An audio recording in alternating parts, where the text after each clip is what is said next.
Hello guys, welcome to another tutorial. In this tutorial, I'm going to show you how you can hide this keyboard from your taskbar, right? So that's what I'm going to be looking at in this tutorial. But before we get started, I just want to ask, like, if this is your first time, please consider subscribing and hit the notification bell so you get notified every time I upload a new tutorial. So with that being said, let's get started.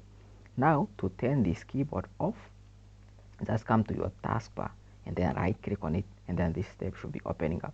Now come to show touch keyboard button, so make sure you unmark that, and then as you can see, there's been hidden, right? If you wanted to show it, just make sure you mark that, and then that will show it, right?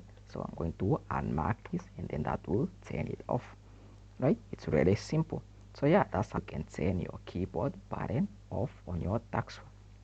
So yeah, that's it. I hope you find this video helpful. If you did, make sure you give it a thumbs up, leave us a comment down below, and if this was your first time, please do consider subscribing and hit the notification bell so you get notified every time I upload a new tutorial.